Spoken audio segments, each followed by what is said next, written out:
Anlayatqanlar Azad Şərq Türkistan radiosu xəbərləri. Assalamu alaykum hörmətli radio anlayıcılar. Dünya siyasətinin tez özgürüyotqan, xavf-xatar və fürsətlər bir-biriga çirmaşqan bugünkü dövrdə sizlərə həftəlik mühim xəbər və təhlillərini yetkiziş üçün yana bir qatım sizlər bilan didarlaşıyatımız. Bu həftəlik proqramımızda biz millətimizin mücadele tarixindən tatib bugünkü xalqaralıq vəziyyətə qədər bolğan bir qancha mühim temalarni diqqətinizə sunumuz. Bu həftəlik xəbərlərimizin qısqaça məzmunu tövəndikcə. Dəslətdə mərhum peshqadam körəşçi, şair və rəhbər Ahmet İgəmbərdi atımızğa atalğan təziyə namımızı anlaysızlar. Arkadan Qazaqstanda Xitayga qarşı narazılıq bildirgan fəaliyyətçilərə berilgan jazalar haqqında toxtalımız. Və ən axırda bu həftəlik partlatqış xəbər sübtida Gollandiya istixbarat organının dünyadakı bexatarlik xəvfləri haqqındakı səzgür dokladını sizlərə yetkizib, Şərq Türkistan Ulusal Mənfəət Mərkəzi müdiriyyət rəisi Nicat bəy bilan münasibətlik təhlillərini ilib barımız. Hörmətli radio anlayıcılar, bu həftəlik xəbərlərimizni millətimizin qəlbində çoğunqur iz qaldırğan, ömrünü Şərq Türkistanın müstəqillik davasına bağışlayan bir uluq inqilabçı, mərhum Ahmet İgəmbərdi atımızı xatırlaş bilan başlayımız. Ahmet İgəmbərdi faqat bir şair yoki yozuvchilar emas, balki bir milliy ruhning ifodasi. Şərq Türkistan müstəqillik davasının tirik simvoli idi. O ömrünün ən gözəl yıllarını türmələrə, sürgünlərə və hicrət yollarına sərf qıldı. Amma bu qiyinçiliklar onun iradəsini boşatmadı. Əksincə onu texmi güclük, texmi müstəhkəm qıldı. O Şərq Türkistan sürgündəki hökumətinin qurğucularından biri və Cumhur rəisi sübtida millətimizin siyasi iradəsini dünyaga tunutish yolda toxtamay görəş qıldı. Onun barlıq fəaliyyətləri, barlıq əsərləri və barlıq tirişçanlığı birla nişanğa, Şərq Türkistanның müstəqilliğine qartılğan idi. Lekin əfsus ki, bundaq uluq bir insan ömrünün axırqı fəsillərdə köpüncü vaqtda yalğızlıq içində qaldı. Bu, faqat bir adamның qədirlənməsligi emas, bəlkə bir millətning vicdanı aldidiki çoğ sınaq idi. Biz şunu unutub qalmasligimiz kerak ki, bundaq inqilabçılar millatdan nihoyatda az chiqadi. Ular tarix yaratadigan kishilar. Agar biz ularni hayot vaqtida qadrlay olmasak, ularning atrofiga uyushgan kuch bo'la olmasak, biz faqat bir insonni yo'qotib qolmasdan, balki bir yo'lni, bir fursatni, bir kelajakni yo'qotib qo'yamiz. Agar biz birlikda, bir nishonda, bir ruhda uyushib tura olsak, bir Ahmet İgəmbərdidən ayrılgan günümüz, ming Ahmet İgəmbərdilərinin yetişib chiqadigan kuni bo'la oladi. Bir Abdurashid Hacı Kerim'dən ayrılganda, minglığan səbdaşlar onun yolunu davamlaştırdı. Lekin agar biz bugünkidek, ular hayat vaqtida yalğız qo'yib, ayrılgandan keyinla ta'ziya bilan aldirab yursak, undaqda biz birdan emas, mingdan ayrılamiz. Şuna kechikmayli. Barlarimizni bar vaqtida qadrlayli. Yol başçılarımızını yalğız qo'ymayli. Ularning atrofiga uyushib, birlikda kuch bo'layli. Chunki millatning kelajagi faqat qahramonlarni tug'ish bilan emas, balki ularni qadrlash bilan saqlanadi. Mərhum Ahmet İgəmbərdi atımızğa Allah'tan rahmat, ail tavabatlarga sabr taqat dilaymiz. İnna lillahi və inna ilayhi raciun. Onun ruhi şad bolğay, o başlagan yol davamlaşqay. Hörmətli radio anlayıcılar, bugün biz bir inqilabçının hayatını əsləş bilən birgə özümüzün vicdanıqımı qarab çıxdıq. Mərhum Ahmet İgəmbərdi ömrünü Şərq Türkistanның müstəqilliğine bağışlayan bir cəngçi idi. Onun ruhi, onun yolu bizga qaldırğan ən qimmatli miraslardan biridir. Allah mərhumğa çəksiz rəhmət qılğay. Qabrini nur bilan to'ldirib, jannatdan o'rin bergay. Bizga qolgan vazifa faqat ta'ziya bildirish emas, balki ularning yo'lini davomlashtirish. Hayat bo'lgan qahramonlarimizni qadrlash, ularni yolg'iz qo'ymaslikdir. Unutmaylikki, agar biz bugun barlarimizni qadrlay olsak, ata bizdan ayrilganlarning o'rniga minglagan yangi kuchlar yetishib chiqadi. Agar bugun yana kechiksak, atiga faqat pushaymonlik qoladi. Allah millatimizga birlik, qalbimizga insof, yo'limizga nur bergay. Hürmetli radyo anlıqçılar. Ötken hafta Qozog'istonda Atajurt harakatiga tava faoliyatchilarga chiqarilgan sud hukmlari diqqat qo'zg'adi. 2026 yılı 13. Ümit günü Qozog'istonning Taldu Qo'rg'on shahridagi sud mahkamasi 19 nafar faoliyatchi ustidan millatlar aro o'shmanlik qo'zg'ash jinoyati bilan hukm chiqardi. Bularning ichida bir qismi 5 yillik qamoq jazosiga hukm qilingan bo'lsa, yana bir qismiga erkinligi cheklangan shakldagi jazolar berildi. Barliq hukm qilinuvchilar 3 yilgacha jamiyat va siyosiy faoliyatlarga qatnashishdan cheklandi. 5 yillik qamoq jazosiga hukm qilinganlar ichida Atajurt harakatining rahbari Begzat Maqsudxon, shundaqla Tursunbek Qobi qatorliq faoliyatchilar bor. Ba'zi ayol faoliyatchilarning jazosi yinda balları barligi sababidan kechiktirilgan. Bu dilo 2025 yılı Oğlaq ayida Almuta viloyatidagi Uyg'ur noyisiga qarashliq Qaljat yezisi atrofida o'tkazilgan bir norozilik faoliyatidan boshlangan. Shu kuni Atajurt faoliyatchilari va ularning qo'llovchilari Xitoy hukumatining Sharq Turkistondagi siyosatiga qarshi norozilik bildirib, Xitoy bayrog'i va Xi Jinpingning suratini ko'ydirgan. Ularning asosli talablari Sharq Turkistondagi yig'ilish lagerida tutib turilayotgan qozoqlarni qo'yib berish, Xitoyda tutib qilingan qozoq fuqarolarining qaytarilishi edi. Bu faoliyatdan keyin taxminan 20 nafar kishi soqchilar tomonidan tutib ketilgan. Dastlabda odatdagi idoriy jazo bilan cheklanadigan delo keyincha jinoiy deloga aylantirilib, millatlar aro o'shmanlik qo'zg'ash moddasi bo'yicha sudga sunilgan. Qozog'iston hukumat taraf faoliyatchilarning ommaviy to'r va vosita orqali milliy bo'lginchilik kayfiyati qo'zg'alganligi va Xitoy xalqining izzatiga tekkanligini ilgari surgan. Biroq xalqaro kishilik huquq tashkilotlari bu qarashni rad qilib, bu deloni siyosiy maqsadda qo'zg'atilgan deb baholadi. Ularning qarashicha faoliyatchilarning noroziligi Xitoy hukumatining siyosatiga qartilgan bo'lib, hargiz Xitoy xalqiga qartilgan emas. Xalqaro tashkilotlar, jumladan kishilik huquqni qo'g'dash tashkilotlari bu faoliyatchilarni darhol qo'yib berishni talab qildi. Ular yana Qozog'istonning millatlar aro o'shmanlik qonunini siyosiy faoliyatlarni cheklash uchun ishlatayotganligini ta'kidlab, qonuniy islohotga chaqirdi.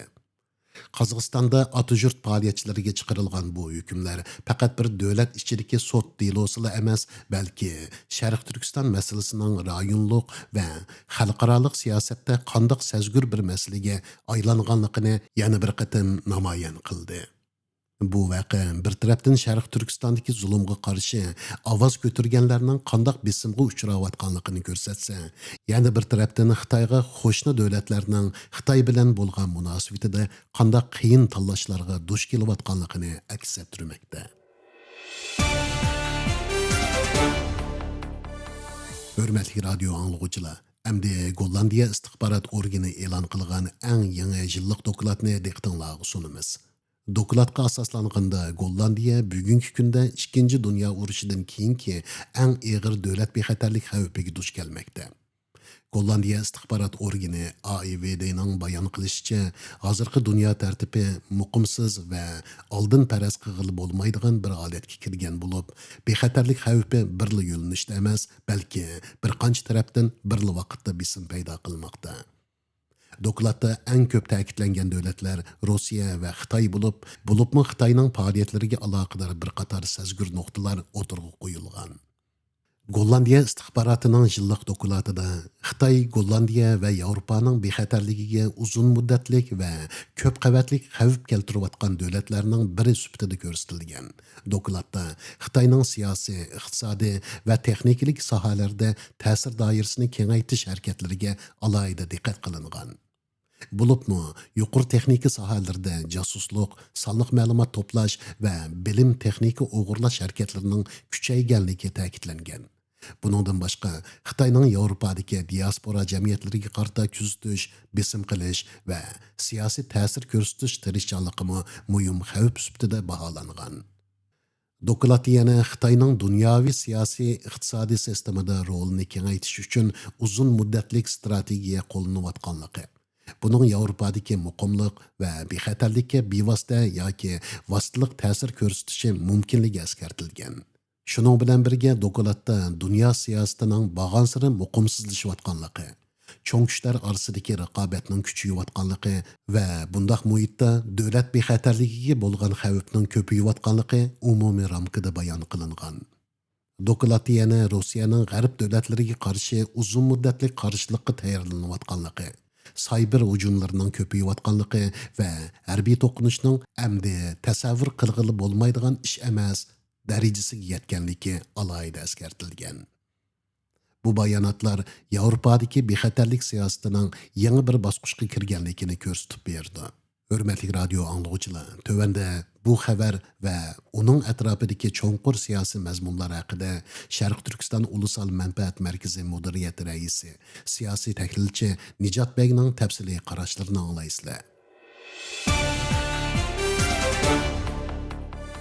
Assalamu alaykum Nicat Bey. Aldı bilan qimmatli vaqtingizdan bizga ayirib, söhbətimizə daxil bolğanlığınız üçün radio anglovchilarimiz və radiomiz nomidan sizga chin ko'nglimizdan rahmatimizni aytamiz. Xush keldingiz. Aleyküm assalam Absambek. Bugünkü radyo ziyaretiga meni taklif qilganingiz uchun chin ko'nglimdan rahmat aytaman.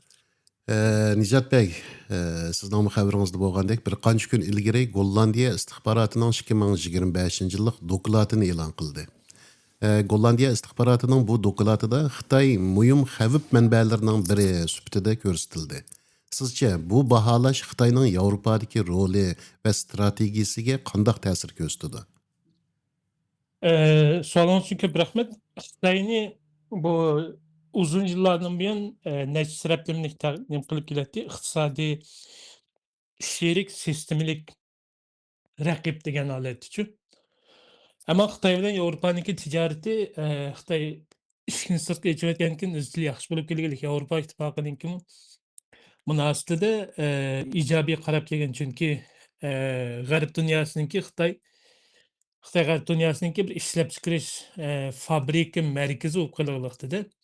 Bu chog'larda boshqa nurg'un davlatlarniki istixborot analizlarida Xitoyni undaq bir bugünkidek tahdid shaklida ko'maydi. Bu mushu 2017-yildan keyin bu ko'rinarlik ishga boshladi. Birga Xitoyninki oshkori qattiq bir tashqi bir siyosat yurgizdi, urushqoq bo'rilar siyosati. Andan keyin Xitoyning sanoat jihatimi Xitoy taraqqiy qilgandan keyin bu sanoati kuchli bo'lgan Yevropa ittifoqi va Amerika, Kanada, Yevropa, Avstraliya qator davlatlarniki ig'ir sanoatiga, yuqori texnologiyalik sanoatlarga tahdid deb kelishga boshladi. Buningda u bo'lsin nima ko'rsatishga boshlaydi deganda iqtisodiy Yevropaninki va g'arb dunyosining iqtisodiy bexatarligiga tahdid deb kelyotidi deb qaralyotidi. Masalan, yaqinqi chiqqan necha davlatlarniki yillik istixborot dokladlariga qarasak, bu Gollandiyanikida shunday debdi masalan. Andan keyin bu texnologiyalik jihatdami shu yuqori sun'iy aql deymiz, andan keyin cyber bexatarligi deymiz. Bu jihatlardami masalan Xitoy Rossiya bilan birlikda Yevropa ittifoqiniki bu jihatdagi bexatarlikka izchil tahdid ko'rsatib kelganlik masalan. Bu jihatlarni aytgan chog'da Xitoyning Yevropa ittifoqi bilan bo'lgan g'arb dunyosidan bo'lgan Chernoy mezgili allaqachon o'tib ketib, endi bir tahdid tushunchasiga, tahdid nimasiga kelayotgan bir o'zgarishni ko'ryapmiz. Masalan, faqatla Amerika uchun tahdid emas, bugun Yevropa uchunmi iqtisodiy bexatarlik jihatda, texnik bexatarlik jihatda jihatlarda bu Yevropa davlatlarining manfaatlariga ziyon beryapti deyapmiz. Bu dokladmi Xitoyning epag'im shu siyosatlarga, shu taraqqiyotlarga qarta chiqarilgan deb qarayman. Dokladda yana Xitoyning diaspora jamiyatlariga qarata kuzatish va ta'sir ko'rsatish harakatlari tilga ilingan. Bu nuqtadan qaraganda Yevropadagi Uyg'urlar va Sharq Turkiston davosiga bundaq besimlar qanday xavf olib kelishi mumkin? Umumiy jihatdan qarasak, Xitoy bu jihatdan aktiv davlatlarning birisi, Rus, Irandan qarasa Xitay eng aktiv dövletlerdinki bilsa, hättä uningdan eşip ketken boluşu mumkin. Xitayning dövlet gücünün küçüyüşiga ergişip. Buna asas jihatda Xitay özüninki öktüçi Xitay güçleri, andan keyin Tibet ve Şərq Türkistan müstəqilçiləri dep tərəfləb kelyapdydy. Endi bu başqa bu Gərb dövlətlərdə, Avropada yaşayatqan bu puhralar, məsələn, Uyğurlar, Şərq Türkistanlıqlar və Tibetlərini misalga alsaq, bular bu dövlətninki puhrası bolup bolgulik adamlar. Bu puhrası bolup bolgan adamlarni bu Xitayning dövlət atlagan holatda bularga besim qilishi, o'zining dövlət mənfəəti üçün işleşi, bularni o'zining istihbaratda qabul qilishga, jasuslik qilishga tashviq qilishi va shuningga majburlashi bular bunday aytgan chog'da masalan Gollandiya nuqtasini aytgan chog'da Gollandiyaning fuqarolariga ta'sir yetkazishi degan gap Gollandiyaning egilik huquqiga daxli taruz qilgan bo'ldi. Ya'ni Gollandiya fuqarosini bizning uchun ishlaysan deb majburlayotgan narsa borchu bu yerda. Hmm. Bu bir bu özgürlükler burun bardı ama yakınki mezgillerde bu küçüyüvatkanlığını körüvattık mesela. Mesela vatanın işkini içip kılıvatıdı, vizsiz kılıvatıdı ama bu fakatlam ki bir yaxşı köngülü bilen bulungan narsa emas. Ameliyatda ular bağandikin ularni sorak kılış, mecburlaş ve nurgunluğun bular bu şahslarının acizliklerini tutuvagan halatda özleri üçün casusluk kıldığanga mecburlaydıgan işler var. Анткени Кытайдын мәсәлән бер истихбарат кануны бар. Xitay puhralары болған ve Xitayga təvə olan şirketlərinin chet elge chiqqandimi Xitayga istihbarat uçur tapşırış mecburiyeti var deydigan üçün. Hmm.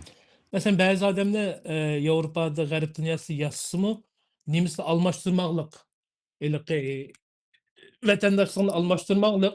Bu səbəbdə nim boldu degəndə bu avtomatik halatda Xitayның nemisiga tozqiga tushgan ay texim asan bo'ludi. Bular majburlandi texim asanchu. Hmm. Bu bir boşluq. Ama dokulatda mening diqqatimni chekkan yer nima deganda,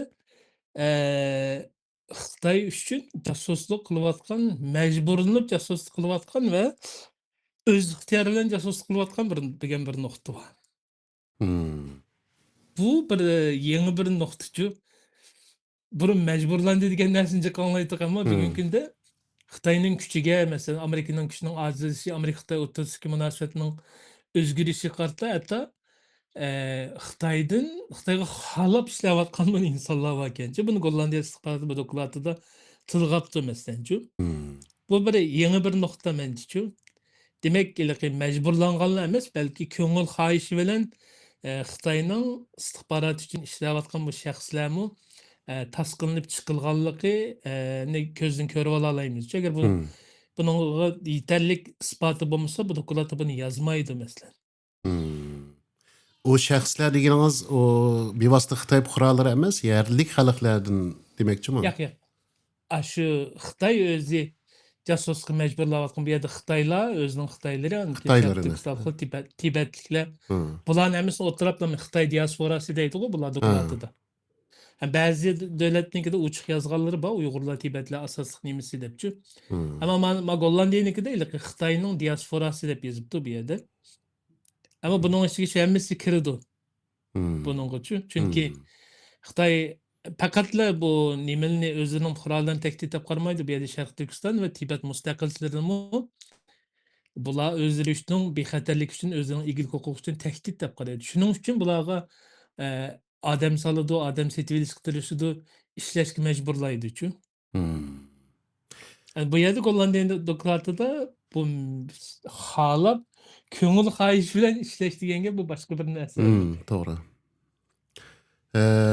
Xitoyning texnika, sonliq ma'lumot va iqtisod orqali Yevropaga singib kirish strategiyasi qandoq siyosiy va bexatarlik xavflarini keltirib chiqarishi mumkin?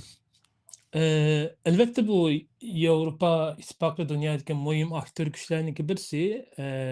Burun iqtisadi ve sanayiyatda küçük bo'lgan bo'lsa, bu yerda Xitoy bugun bularga yetishilib, buning oldiga o'tib ketgan nurg'un sohalarda Xitoy bugungi buning oldida. Ama yana qisman sanoatlarda Xitoy bu Amerikadan bo'lsin, Kanada, Avrupa İttifakıdan bo'lsin, bu ilg'or tipdagi sanoatning inchki texnikalarga ehtiyojlik bor. Bu Avrupa İttifakı'ndaki nurg'un ilg'or sanoatga ega Gollandiya, Shvetsiya va Norvegiya qatorliq nurg'un davlatlarga misol jasus da'vatida bo'libmi, universitetlarga bilim egallaydigan o'qituvchilarni, o'quvchilarni avatish orqali bu texnologiyani o'g'irlab kelgilik. Sanoat jihatda masalan, energiya jihatdami kirayotgan nurg'un ishlar bor. Bo'lib bu quyosh energiyasi va shamol energiyasi sohasida Xitoy nurg'unlagan Yevropadagi bu sohalarga singib kirish orqali davlatning muhim sanoat ul aslarlarini kontrolga qilish orqali o'zlarining bu davlatdagi siyosiy maqsadini amalga oshirishda bular bir kuchayyotidi ta'sirlovchi. Bu Yevropa Ittifoqining oldi bilan istixborot organlarining diqqatini chekyotidi. Mayli sivil istixborot, mayli harbiy istixborotning. Buning Hmm.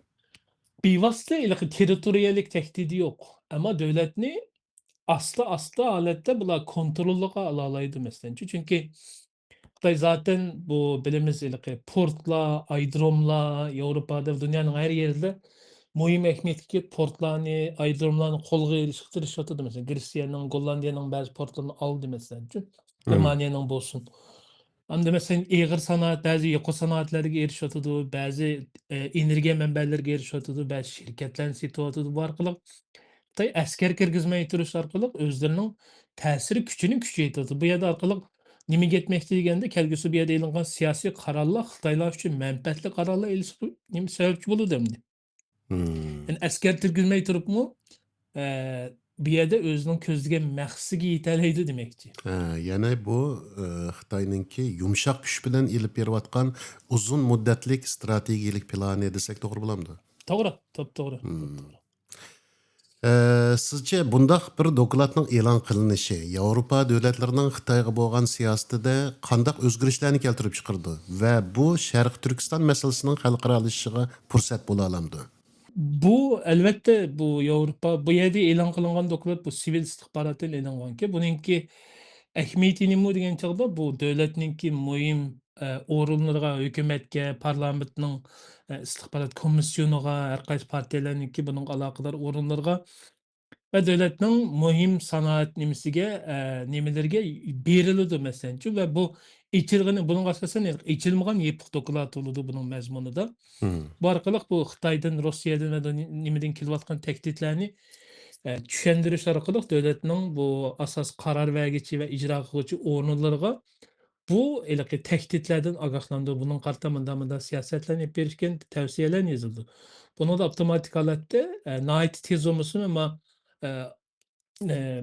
bir mezgil ichida, qisqa va o'rta mezgil ichida davlatlarniki Xitoyga olib borgan siyosatlarda o'zgarish bo'ladi.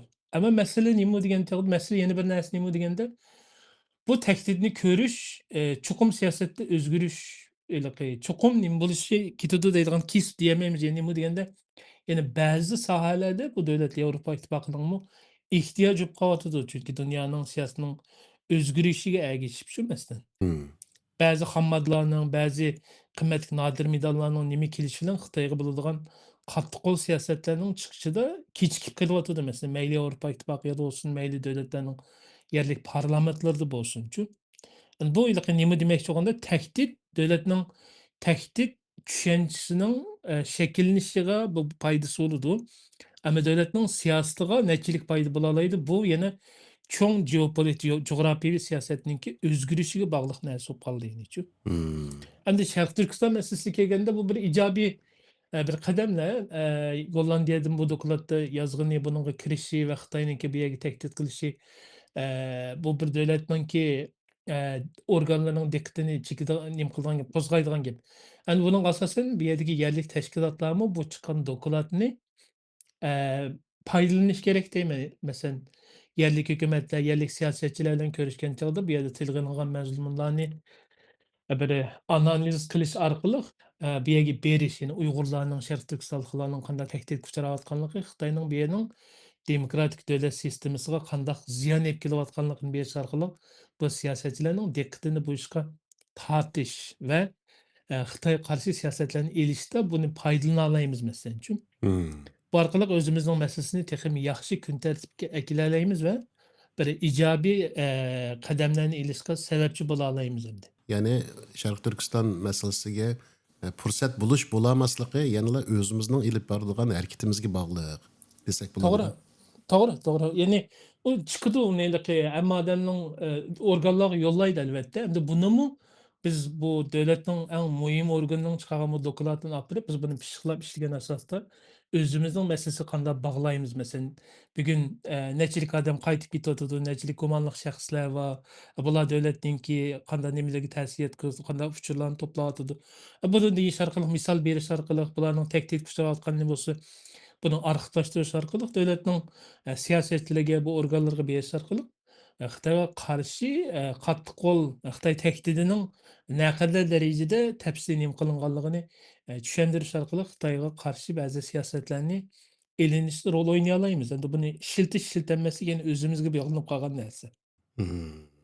Yani bugünkü günlükte Xitay'ınki işini içi ötüş siyaseti bilen vatenge türkümlep beriyatgan meyli Uygur bolsun, Xitay bolsun, Tibet ve başka milletler bolsun. Bularning hammasi yani mush doklat aytilgandek avtomatik halda bu devletlerninki dikkat qilish nishoniga aylanib qilish ehtimolligi bormi? Elbette bu ABD'ninki ABD bu Gollandiya Sivil istihbaratınınki Hmm. asasy vazifesininki birisi içki, taşkı ve signal istihbaraty. Devletde bulungan işki texnologiýelik meselen kirgen çykan nurgun uçurlarını Gollandiya istihbaraty demek süzüdü bu ýerde Hmm. buluwatkan hiç bir nerse kıçıp tutup kala alaýdy digenlik emes. Hmm. Ama bular bir şirketim kılgan närsini beriplen tutup ketmeýdi, jipini uzun goýuş arkaly. Şundak. Bu uçur toplayatkan, uçur yetkizatkan, Xitayga yetkizatkan işlerinki qaysi şekilde Xitayning qaysi jasusluk torlary hyzmat kılıwatydy, qandaq şekilde torluk kılıwatydy. Yani teximi çoň belikni ovlaş üçin bäzi jipni uzun goýup berdigan gep. Hmm. Ama bu hissiyatga berilip ýakymyş watan sigynip ketdik diýen bahany bilen Xitaynyň siýaset oýunaýan tuzluky bilen işini içirtiş tuzlukyga düşüp ketgen içip turgan watandaşlar bolsa bir agahlanyş biliş gerek. Bunda bir döwletniň dikkat kılıp atkanlygy uçuk dokulat bolup çykdy meselençi burun sözläp atgan bolsa. Hmm. Hmm.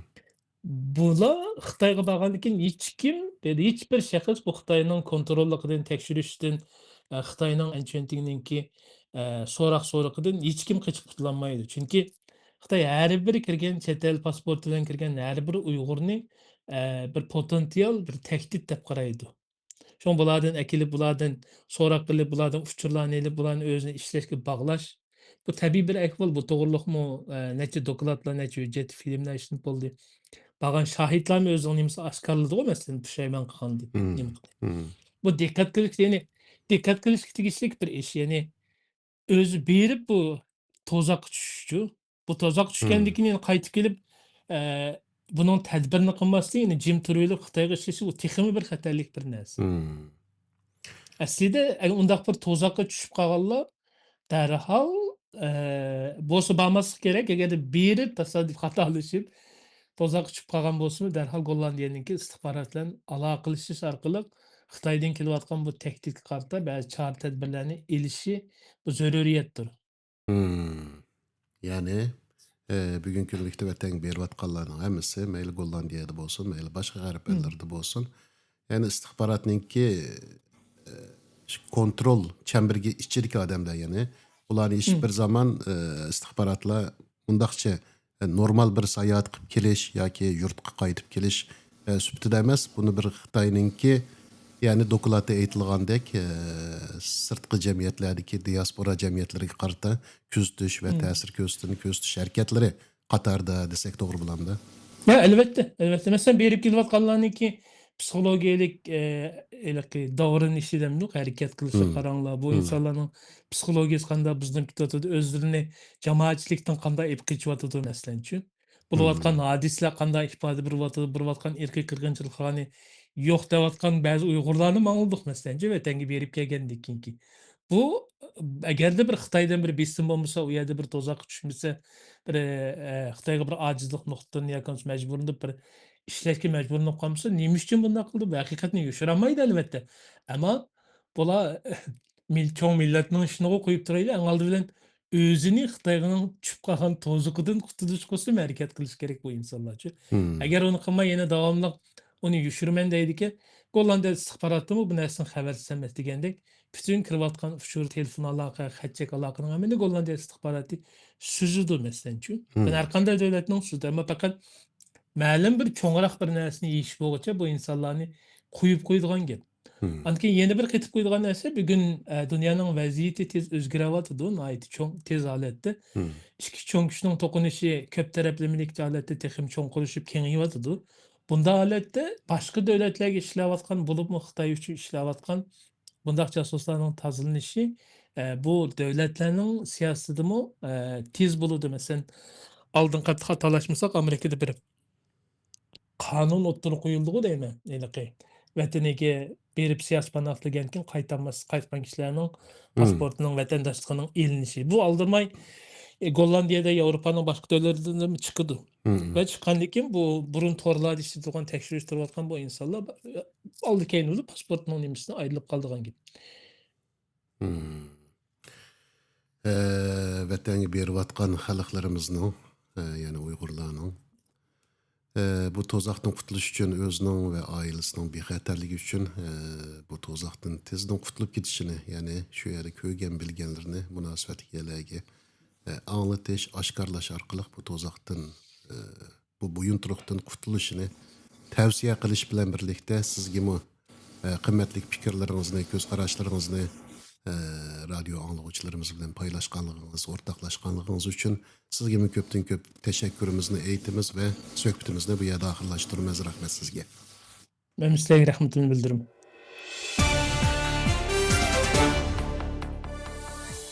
Hörmətli radio anglag'uvchilar, bugungi programmamizda biz bir-biridan farqli bo'lsa-mu, ammo birli o'rtaq nuqtaga tutashgan bir qancha muhim mazmunlarni diqqatingizga sundik. Dastlabda millatimizning peshqadam kurashchisi Ahmad Egambardi otamizning hayoti va mujodilasini eslab, uning mustaqillik yo'lidagi qadamlaridan ilhom oldik. Uning hayoti bizga bir haqiqatni yana bir qatim eskartdi. Millat uchun jon beg'ishlaydiganlar nihoyat oz. Shunga ularni hayot vaqtida qadrlash bizning eng cho'ng mas'uliyatimiz. Arkadan Qozog'istonda Xitoyga qarshi norozilik bildirgan faoliyatchilarga berilgan jazolar orqali bugungi xalqaro siyosiy muhitda adolat va inson huquqining qanday sinoqqa duch kelayotganligini ko'rdik. Bu vaqa Sharq Turkiston masalasining faqat bir rayonning emas, balki rayondan halqagan siyosiy besim va manfaat to'qinishining bir qismi ekanligini namoyon qildi. Bugungi partlatqush xabarimiz bo'lgan Gollandiya istixborot doklati bo'lsa, dunyoning bargan sari muqimsizlashayotganligini, bo'libmi Xitoy va Rossiyaga o'xshash kuchlarning ta'siri ostida bexatarlik tahdidlarining yangi bir bosqichga kirganligini aniq ko'rsatib berdi. Bu xabarlarning hammasi bizga bir muhim savolni qo'ydi. Bundaq cho'ng raqobatlar va bisimlar orasida biz Sharq Turkiston xalqi qanday yo'l tanlaymiz? Tarix bizga shuni o'rgatdiki, biz faqat ziyonkashlikka uchirg'uchi bo'lib qolmasligimiz kerak. Aksicha, dunyodagi bu cho'ng o'zgarishlarni to'g'ri tushunib, uning ichidan o'z davomiz uchun fursat tepishga qodir bo'ladigan aql va irodaga ega bo'lishimiz zarur. Shunga bugungi kunda bizga eng lozim bo'lgani birlik, aql va qat'iy irodadir. Bugun biz bir tarafdan millatning qadri, uning uchun jon ko'ydirgan insonlarning qadri bilan o'lchinadiganligini, agar biz o'z liderlarimizni, qahramonlarimizni hayot vaqtida qadrlashni bilmasak, ulardan ayrilgandan keyingi pushaymon, hech nimani o'zgartirmaydiganligini tushungan bo'lsak, yana bir tarafdan haqiqat uchun ovoz ko'tarishning badali hamma vaqtda oson bo'lmaydiganligini, ammo shundoq bo'lsa-mu, bu ovozning to'xtab qolmasligi kerakligini tushundik. Shuning uchun bugun bizga kerak bo'lgani o'tganlarni faqat aslashli emas, balki ularning yo'lini davomlashtirish.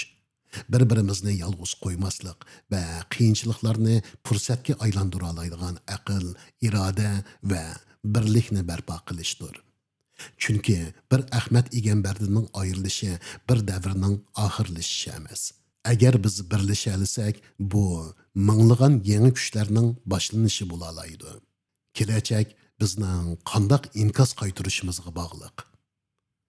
Anglayotganinglar Azad Sharq Turkiston radiosi xabarlari. Men Abdusalom Niyoz Uyg'ur.